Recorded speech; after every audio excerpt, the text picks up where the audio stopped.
भगवान विष्णु की महिमा, चतुष्पाद, धर्म निरूपण, पुराणों तथा उप पुराणों और 18 विधाओं का परिगणन, चारों युगों के धर्मों का कथन एवं कलयुग में नाम संकीर्तन का महात्म्य। श्री ब्रह्मा जी ने कहा, हे व्यास, मुनियों द्वारा भक्ति पूर्वक आचरण किए गए उन धर्मों को मैंने कहा जिनसे भगवान विष्णु प्रसन्न होते हैं। सूर्यादि देवों की पूजा, पितृ तर्पण, होम तथा संध्या वंदन से धर्म, अर्थ, काम और मोक्ष, इस पुरुषार्थ चतुष्ट की सिद्धि प्रदान करने वाले भगवान विष्णु स्वयं भक्तों को प्राप्त हो जाते हैं। भगवान विष्णु धर्म स्वरूप ही हैं। पूजा, तर्पण, हवन, संध्या, ध्यान, धारणा आदि जो भी सत्कर्म हैं वे सब हरि ही हैं। स्तुति जी ने कहा, हे शौनक, मैं चारों युगों के धर्मों का वर्णन करता हूं, आप सुने। 4000 युगों का एक कल्प होता है। इसको ब्रह्मा का एक दिन माना गया है। कृत युग, त्रेता, द्वापर तथा कलि, ये 4 युग होते हैं। कृत युग में सत्य, दान, तप तथा दया, इन 4 पादों से धर्म अवस्थित रहता है। धर्म का संरक्षण करने वाले हरि ही हैं। इस रहस्य को जानकर जो लोग संतुष्ट रहते हैं वे ही ज्ञानी हैं। सत्य युग, कृत युग में मनुष्य 4000 वर्ष तक जीवित रहते हैं। सत्य युग के अंत में धर्म पालन की दृष्टि से क्षत्रिय उत्कर्ष की स्थिति में रहते हैं। शूद्रों की अपेक्षा ब्राह्मण, क्षत्रिय, वैश्य धर्म पालन में उच्च आदर्श प्रस्तुत करते हैं। सर्वाधिक बलशाली एवं शूर भगवान विष्णु ही राक्षसों का विनाश करते हैं। त्रेता युग में धर्म, सत्य, दान और दया, इन 3 पादों पर ही अवस्थित रह जाता है। इस काल के मनुष्य यज्ञ परायण होते हैं। संपूर्ण संसार क्षत्रियों से सुरक्षित रहता है। रक्त वर्ण के भगवान हरि मनुष्यों द्वारा इस युग में पूजित होते हैं। मनुष्यों की आयु 1000 वर्ष तक होती है। इस युग में विष्णु भीमरथ कहलाते हैं और क्षत्रियों के द्वारा राक्षसों का संहार होता है। द्वापर में धर्म की मूर्ति 2 पादों पर अवस्थित रहती है। इस युग में अच्युत भगवान विष्णु पीत वर्ण धारण करते हैं। लोगों की आयु 400 वर्ष की होती है। ब्राह्मण और क्षत्रिय वर्ण से उत्पन्न प्रजा से पृथ्वी व्याप्त रहती है। इस युग के लोगों की अल्प बुद्धि को देखकर वेद व्यास का रूप धारण कर भगवान विष्णु ने एक ही रूप में विद्यमान वेद को 4 भागों में विभक्त किया और अपने समस्त शिष्यों को उन 4 वेदों का अध्ययन कराया। भगवान वेद व्यास ने ऋग्वेद की शिक्षा पैल नामक शिष्य को, सामवेद की शिक्षा जैमिनी नामक शिष्य को, अथर्ववेद की शिक्षा सुमंतु नामक शिष्य को और यजुर्वेद की शिक्षा महामुनि वैशंपायन नामक शिष्य को प्रदान की तथा वेदांगों और पुराणों का अध्ययन सूत जी को कराया। इन पुराणों के एकमात्र वेद हरि ही हैं। ये 18 पुराणों के रूप में विभक्त हैं। सर्ग, प्रतिसर्ग, वंश, मनवंतर और वंशानुचरित, ये पुराण के 5 लक्षण हैं। ब्रह्म, पद्म, विष्णु, शिव, भागवत, भविष्यत, नारदीय, स्कंद, लिंग, वाराह, मार्कंडेय, अग्नि, ब्रह्म वैतर्य, कूर्म, मत्स्य, गरुड़, वायु और ब्रह्मांड नामक 18 पुराण प्रसिद्ध हैं। मुनियों ने अनेक उप पुराणों की भी बात बताई है। उनमें सबसे पहला उप पुराण सनत कुमार के द्वारा कथित है। भगवान नरसिंह के द्वारा उपदिष्ट एक दूसरा उप पुराण है जो नरसिंह पुराण के नाम से प्रसिद्ध है। तीसरा उप पुराण स्कंद है। इसको भगवान शिव के पुत्र कुमार कार्तिकेय जी ने कहा है। चौथा उप पुराण शिव धर्म, शिव धर्मोत्तर नामक है, जिसे भगवान नंदीश्वर ने कहा है। महर्षि दुर्वासा द्वारा प्रोक्त आश्चर्य अद्भुत पुराण तथा देवर्षि नारद जी द्वारा कथित नारद उपपुराण है। इसी प्रकार कपिल, वामन तथा उशनस उपपुराण महर्षि कपिल, वामन तथा उशनस द्वार उपदिष्ट है। इसी प्रकार ब्रह्मांड, वारुण, कालिका, माहेश्वर, सांब, पराशर, मारीच तथा भार्गव नामक उपपुराण भी है। पुराण, धर्मशास्त्र, चारों वेद, शिक्षा, कल्पादि, 6 वेदांग, न्यास, मीमांसा, आयुर्वेद, अर्थशास्त्र, गंधर्व शास्त्र तथा धनुर्वेद शास्त्र, ये 18 विधाएं हैं। पुराणम धर्मशास्त्रम च वेदास्वंगानि यन्मुने न्यायः शौनक मीमांसा आयुर्वेदार्थ शास्त्रकम। द्वापर युग के अंत में भगवान श्री हरि पृथ्वी के भार का हरण करते हैं। कलयुग में धर्म एक पाद पर अवस्थित रहता है। भगवान अच्युत कृष्ण वर्ण के होते हैं। उस काल में लोग दुराचारी और निर्दयी होने लगते हैं। मनुष्यों में सत्व, रज तथा तम, ये तीनों गुण दिखाई देते हैं। काल की प्रेरणा से ये सभी गुण मन में उत्पन्न होते हैं और परिवर्तित होते रहते हैं। हे शौनक, जब प्रवृद्ध सत्व गुण से मन, बुद्धि और इंद्रियां व्याप्त हो जाती हैं और लोगों की अनुरक्ति ज्ञानार्जन तथा तपश्चरण में बढ़ जाती है, तब सत्ययुग जानना चाहिए। जब मनुष्यों की आसक्ति काम में, कर्म और यश में होती है, उस समय रजोगुण की प्रवृद्धि से त्रेता युग जानना चाहिए और तमोगुण की प्रबलता के साथ रजोगुण की वृद्धि के कारण जब लोगों में लोभ, असंतोष, मान, दंभ और मत्सर के भाव प्रबल होते हैं और काम में, कर्मों में आसक्ति बढ़ जाती है, तब द्वापर युग समझना चाहिए। जब सदा असत्य बोलने, आलस्य, नींद और हिंसा आदि साधनों में ही प्रवृत्ति हो जाती है, शोक, मोह, भय और दीनता का भाव जब बढ़ जाता है, तब तमोगुण को सर्वाधिक प्रबल मानना चाहिए। यही काल कलयुग है। इसी प्रकार जब लोग कामी हो जाते हैं, सदैव कटुवाणी बोलते हैं, जनपद चोर डाकुओं से भर जाते हैं, वेद पाखंडियों से दूषित हो जाते हैं, राजा प्रजाओं का सर्वस्व हरण करते हैं, लोग मैथुन और पेट पालन के कर्म से स्वतः पराजित होने लगते हैं, ब्रह्मचारी ब्रह्मचर्य व्रत का परित्याग करके अशुचि हो जाते हैं, कुटुंबी अर्थात गृहस्थ भिक्षाटन करने लगते हैं, तपस्वी गांवों में रहना प्रारंभ कर देते हैं, सन्यासी अर्थ लोभ में फंस जाते हैं, लोग लघु शरीर होने पर भी अत्यधिक भोजन करते हैं और जो चोर हैं उन्हें साधु के रूप में लोग स्वीकार करने लगते हैं, तब कलयुग ही मानना चाहिए। इस कलयुग में भृत्यगण अपने स्वामी का तिरस्कार करते हैं, तपस्वी अपने व्रतों का परित्याग कर देते हैं, शूद्र प्रतिग्रह लेने लगते हैं, वैश्य ब्राह्मणों की सेवा की उपेक्षा कर स्वतः व्रत परायण हो जाते हैं, धार्मिक भाव कम होने से सभी लोग बेचैन रहते हैं, संतानें धार्मिक शिक्षा का अभाव होने से पिशाच के समान बन जाती हैं, अन्याय से अर्जित भोजन के द्वारा अग्निदेव को आहुति, देवताओं को नैवेद्य तथा द्वार पर आए हुए अतिथि देव की पूजा होती है, तब कलयुग समझना चाहिए। हे शौनक, कलयुग के आ जाने पर लोग अपने पितरों को जल तक नहीं देते, सभी प्राणी स्त्री के वश में हो जाएंगे, सबके कर्म शूद्रवत होंगे। इस कलिकाल में स्त्रियां अत्यधिक संतानोत्पत्ति करने वाली और दुर्बल भाग्य वाली होंगी तथा बड़ों की आज्ञा का उल्लंघन उनका स्वभाव होगा। ऐसा स्वभाव हो जाने पर यदि उनकी निंदा की जाएगी तो वे उसके प्रति गंभीर न होकर उपेक्षा भाव अपनाएंगी। वे इस उपेक्षा भाव को अपना सिर खुजलाकर व्यक्त करेंगे। कलयुग के मनुष्य भगवान विष्णु की पूजा नहीं करेंगे, उन सभी का विश्वास पाखंड में बढ़ जाएगा। हे ब्राह्मणों, यह कलिकाल दोषों से भरा हुआ है, किंतु इस दोषपूर्ण युग में एक महान गुण भी है।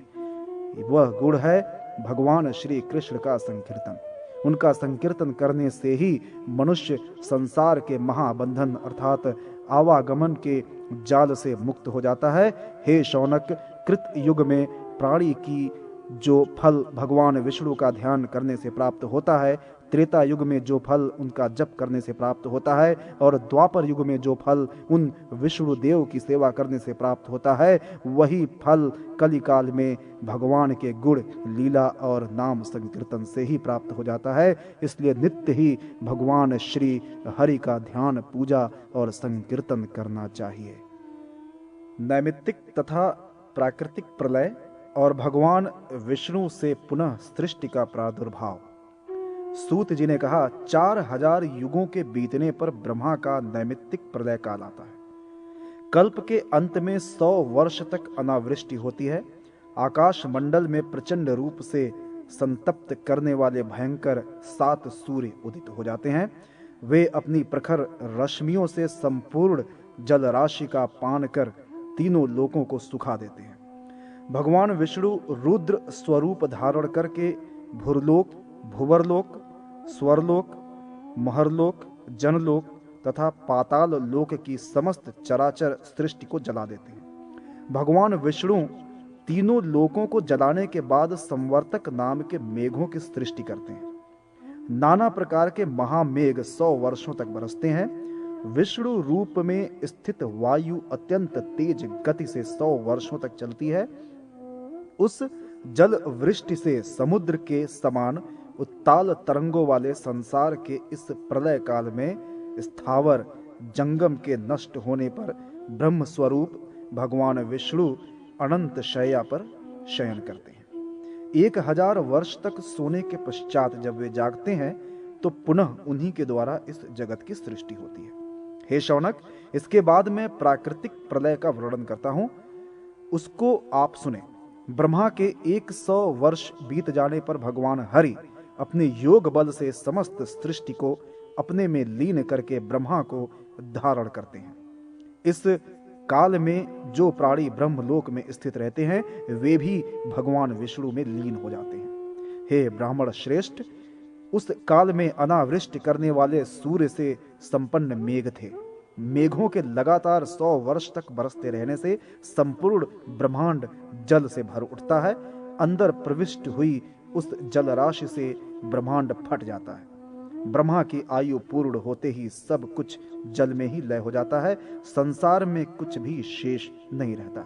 संसार को आधार प्रदान करने वाली ये पृथ्वी भी उस जल राशि में डूब जाती है। उस समय जल तेज में, तेज वायु में, वायु आकाश में और आकाश भूतादि महत्तम में प्रविष्ट हो जाता है और वह महत्तम प्रकृति में तथा प्रकृति अव्यक्त परम पुरुष में लीन हो जाती है।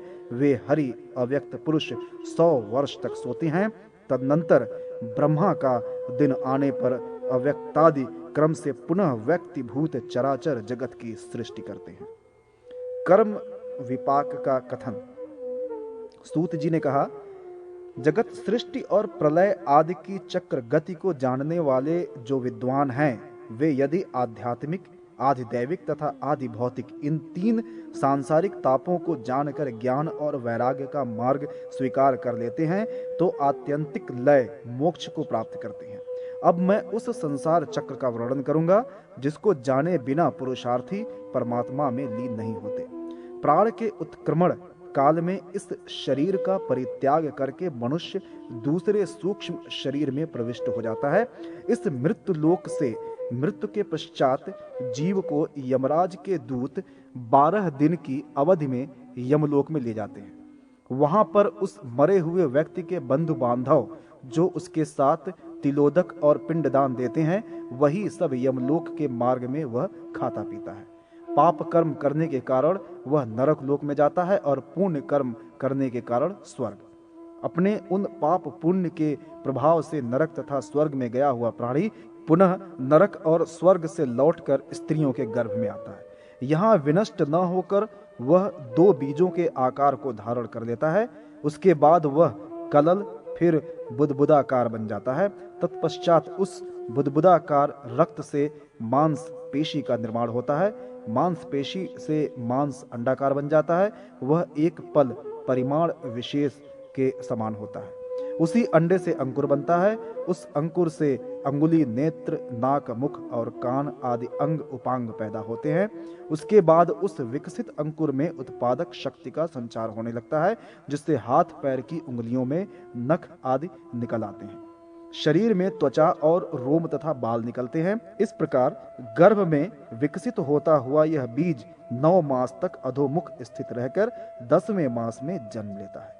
तदनंतर संसार को अत्यंत मोहित करने वाली भगवान विष्णु की वैष्णवी माया उसे आवृत्त कर लेती है। यह जीव बाल्यावस्था, कौमारावस्था, युवावस्था तथा वृद्धावस्था को प्राप्त करता है।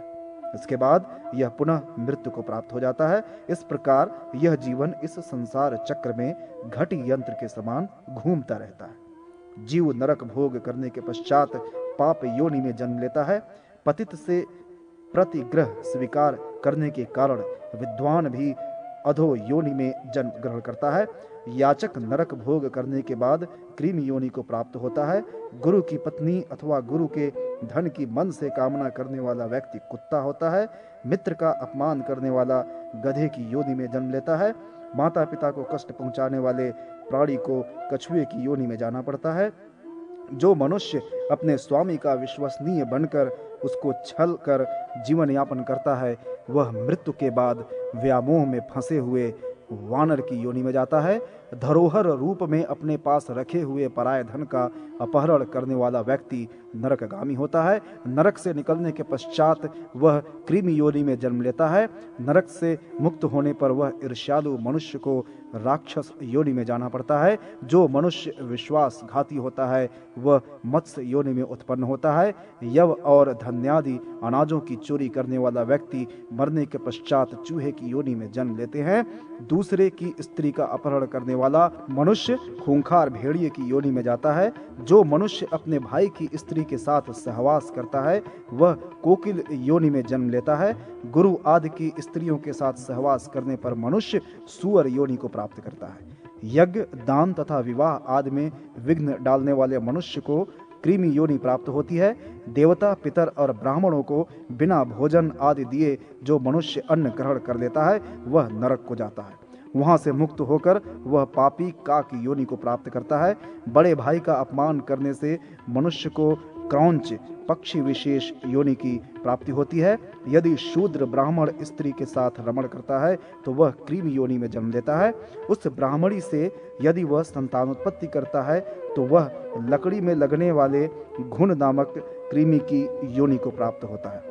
कृतघ्न व्यक्ति कृमि, कीट, पतंग तथा बिच्छू की योनि में भ्रमण करता है। जो मनुष्य शस्त्रहीन पुरुषों को मारता है वह दूसरे जन्म में गधा होता है। स्त्री और बच्चे का वध करने वाले को कृमि योनि प्राप्त होती है। भोजन की चोरी करने वाला मक्खी की योनि में जाता है। अन्न की चोरी करने वाला बिल्ली की योनि तथा तिल की चोरी करने वाला चूहे की योनि में जन्म लेता है। घी की चोरी करने वाला मनुष्य नेवला और मदगुर मत्स्य विशेष के मांस की चोरी करने वाला काक योनि में जाता है। मधु की चोरी करने वाला मनुष्य दंशक योनि तथा अपूप पुआ की चोरी करने पर चींटी की योनि में जन्म लेता है। जल का अपहरण करने पर पापी व्यक्ति काक योनि में उत्पन्न होता है। लकड़ी की चोरी करने पर मनुष्य हारिल नामक पक्षी अथवा कबूतर की योनि में जन्म लेता है। जो प्राणी स्वर्ण पात्र की चोरी करता है उसको कृमि योनि में जन्म लेना पड़ता है। कपास से बने वस्त्रों की चोरी करने पर क्रौंच पक्षी, अग्नि की चोरी करने पर बगुला, अंगराग आदि रंजक द्रव्य, शरीर संस्कार द्रव्य और शाक पात की चोरी करने पर मनुष्य मयूर होता है। लाल रंग की वस्तु की चोरी करने से मनुष्य जीवक, पक्षी विशेष, अच्छी गंध वाली वस्तुओं की चोरी करने से छुछुंदर तथा खरगोश की चोरी करने से वह खरगोश योनि को प्राप्त होता है। कला की चोरी करने पर मनुष्य नपुंसक, लकड़ी की चोरी करने पर घास फूस में रहने वाला कीट, फूल की चोरी करने पर दरिद्र तथा यावक, जौका, सत्तू, धान, लाख आदि चुराने पर पंगु होता है। शाकपात की चोरी करने पर हारित और जल की चोरी करने पर चातक पक्षी होता है। जो मनुष्य किसी के घर का अपहरण करता है वह मृत्यु के पश्चात महाभयानक रौरव आदि नर लोकों में जाकर कष्ट भोगता है। तृण, गुल्म, लता, वल्लरी और वृक्षों की छाल चुराने वाला व्यक्ति वृक्ष योनि को प्राप्त होता है। यही स्थिति गौ, सुवर्ण आदि की चोरी करने वाले मनुष्य की भी होती है। विधा की चोरी करने वाला मनुष्य विभिन्न प्रकार के नरक लोगों का भोग करने के पश्चात गूंगे की योनि में जन्म लेता है। समिधा रहित अग्नि में आहुति देने वाला मंदाग्नि रोग से ग्रस्त होता है। दूसरे की निंदा करना, कृतज्ञता, दूसरे की मर्यादा को नष्ट करना, निष्ठुरता, अत्यंत घृणित व्यवहार में अभिरुचि, पर स्त्री के साथ सहवास करना, पराय धन का अपहरण करना, अपवित्र रहना, देवों की निंदा तथा मर्यादा के बंधन को तोड़कर अशिष्ट व्यवहार करना, कृपणता करना तथा मनुष्य का हनन करना, नरक भोग करके जन्म लिए हुए मनुष्यों के ये लक्षण हैं। ये सभी को जान लेना चाहिए। प्राणियों के प्रति दया, सद्भावपूर्ण वार्तालाप, परलोक के लिए सात्विक अनुष्ठान, सत्कार्यों का निष्पादन, सत्य धर्म का पालन, दूसरे का हित चिंतन, मुक्ति की साधना, वेदों में प्रमाण बुद्धि, गुरु देवर्षि और सिद्ध ऋषियों की सेवा, साधुजनों द्वारा बताए गए नियमों का पालन, सत्य क्रियाओं का अनुष्ठान तथा प्राणियों के साथ मैत्री भाव, ये स्वर्ग से आए हुए मनुष्यों के लक्षण हैं। जो मनुष्य योग शास्त्र द्वारा बताए यम नियमादिक अष्टांग योग के साधन से सद ज्ञान को प्राप्त करता है, वह आत्यंतिक फल अर्थात मोक्ष का अधिकारी बन जाता है।